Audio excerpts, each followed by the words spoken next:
On nous a appris que tout dépendait de nous, que le monde appartient à ceux qui se lèvent tôt, que la réussite est une affaire de volonté, d'effort et de mérite. C'est une belle histoire, rassurante. Elle donne l'illusion du contrôle. Si tu échoues, c'est que tu n'as pas assez essayé. Si tu réussis, c'est que tu le mérites. Cette idée, on la respire depuis l'école, elle s'infiltre dans les slogans, les publicités, les discours politiques. Crois en tes rêves, non, travaille dur et tout est possible. C'est le conte moderne, celui du self-made man, l'homme parti de rien qui s'est construit seul. Mais regarde de plus près, personne ne se construit seul. Chaque réussite repose sur des épaules invisibles, une éducation, un environnement, des opportunités, une époque favorable. Eh bien, même l'effort personnel a besoin d'un terrain pour s'exprimer. Pourtant, on continue à raconter la même fable, parce qu'elle est utile. Elle maintient les gens en mouvement sans trop se poser de questions. Elle fabrique des travailleurs convaincus que leur valeur dépend de leurs résultats.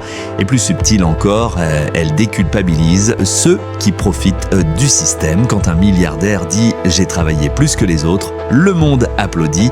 Personne ne voit l'école prestigieuse, le capital de départ, les relations. On ne veut pas voir parce que croire à la méritocratie, c'est aussi croire qu'on a une chance, même infime. La caméra s'approche d'un visage fatigué, concentré, un étudiant, un chauffeur, une mère seule, tous convaincus qu'ils doivent se battre seuls pendant que d'autres jouent sur un autre terrain avec d'autres règles. La réussite individuelle, c'est la plus grande mise en scène du monde moderne, une histoire qu'on nous raconte pour que chacun regarde son propre chemin au lieu de regarder le décor. Derrière chaque réussite, il y a un décor. Derrière chaque échec, un terrain inégal. On parle rarement de ça, de la naissance, du quartier, du nom, du genre, des ressources. Autant de paramètres qu'on ne choisit pas, mais qui tracent la trajectoire avant même le départ. Certains héritent d'un monde de raccourcis, d'autres de murs. Et pourtant, on répète, il faut juste vouloir. Et comme si la volonté pouvait acheter du temps, des contacts, une école, comme si l'effort suffisait à tout effacer. Les inégalités sont devenues invisibles parce qu'elles sont constantes. Elles se cachent dans le prix d'un logement, dans le regard d'un recruteur, dans la manière dont une erreur coûte plus cher selon qui la commet. Mais l'époque préfère raconter l'égalité des chances, un beau mythe pratique qui évite d'interroger les règles du jeu.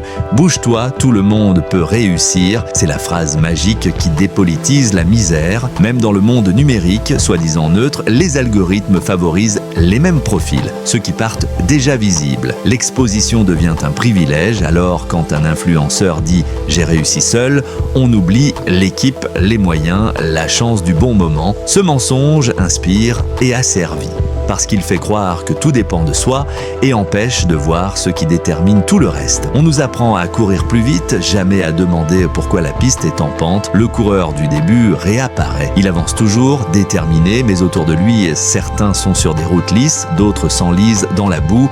Tous croient jouer la même partie. La réussite individuelle n'est pas une pure question de mérite, c'est une question d'accès, de contexte, de regard, et tant qu'on refusera de le voir, l'injustice continuera à se déguiser en mérite. Le système n'a pas besoin que tout le monde réussisse, il a juste besoin que tout le monde y croit.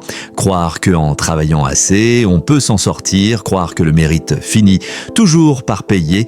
Cette croyance maintient l'ordre mieux que n'importe quelle loi, car si tu crois que ton sort dépend uniquement de ton effort, tu ne regardes plus le système, tu te regardes toi. Tu doutes de toi, pas de la structure, tu t'épuises à grimper une montagne pendant qu'on élargit la base de ceux qui la soutiennent. C'est ça, le génie du mythe, il transforme l'injustice en défi personnel. On ne voit plus la machine, on voit des rêves individuels.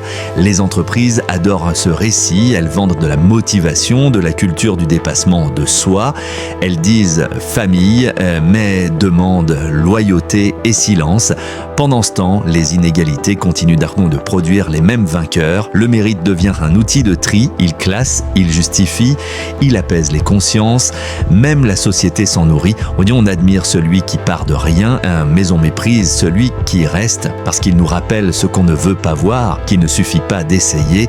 Le système a trouvé la formule parfaite, faire croire que la réussite est une course ouverte tout en décidant qui tient le chronomètre. Et tant qu'on s'identifie à l'illusion du self-made, on continue à courir, tête baissée, dans une direction qu'on n'a jamais choisie. Les rouages invisibles ne sont pas faits pour nous écraser, mais pour nous occuper, pour que pendant qu'on rêve rêve de réussir, personne ne pense à changer les règles. On nous a convaincus que la réussite était une affaire personnelle. Mais rien d'humain ne l'a jamais été. Chaque invention, chaque avancée, chaque pas en avant a été collectif. Des idées partagées, des mains qui se tendent, des savoirs transmis, même le plus indépendant dépend d'un monde entier qu'il ne voit pas. Le problème, c'est qu'on nous a appris à nous comparer, pas à coopérer. On veut faire mieux que l'autre, pas faire ensemble. Le succès, aujourd'hui, c'est un miroir, pas un pont, et c'est là que commence la fracture. Quand chacun se bat seul, ceux qui possèdent les structures n'ont plus de résistance.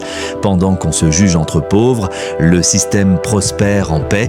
Le véritable pouvoir, c'est de se souvenir qu'on fait partie d'un ensemble. Regarde autour, un réseau, une communauté, un voisin. Ce n'est pas grand-chose, mais c'est un début. L'indépendance réelle ne se trouve pas dans la solitude, mais dans la capacité à créer des alliances et à partager les clés du jeu. Quand on comprend ça, le mythe s'effrite. La réussite cesse d'être une course et redevient une construction, un bâtiment qu'on répare et à bâtir ensemble, étage après étage. Et si la nouvelle réussite n'était pas de réussir seul, mais de rendre la réussite possible pour d'autres. Le monde ne manque pas d'individus brillants, il manque de liens solides. Les lumières se rallument doucement, une main se tend, une autre répond, la voix s'adoucit. Peut-être que le vrai courage aujourd'hui, ce n'est plus de s'élever seul, mais de s'élever ensemble. On nous a appris que tout dépendait de nous, que la réussite vient du courage, du travail, du mérite. C'est une belle histoire, mais une histoire quand même, parce qu'en réalité, personne ne se construit seul. Chaque réussite repose sur un contexte, l'éducation, le réseau, la chance, l'époque.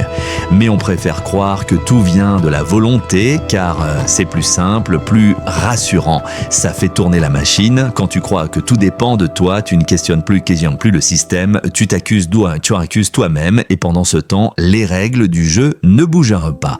Le mythe de la réussite individuelle sert à ça, transformer l'injustice en défi personnel, faire courir chacun dans son couloir sans voir le décor. Ceux qui partent de plus haut disent « j'ai juste travaillé plus ».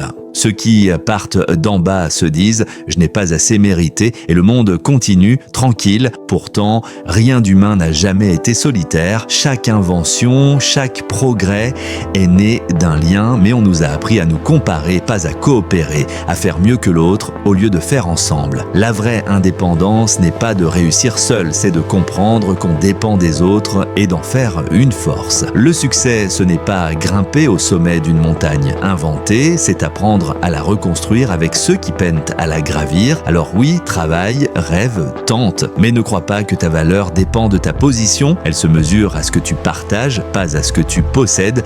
Si cette vidéo t'a parlé, abonne-toi à Zone Grise, pas pour suivre une vérité, mais pour en chercher d'autres. Ici, on ne vend pas des certitudes, on ouvre des perspectives.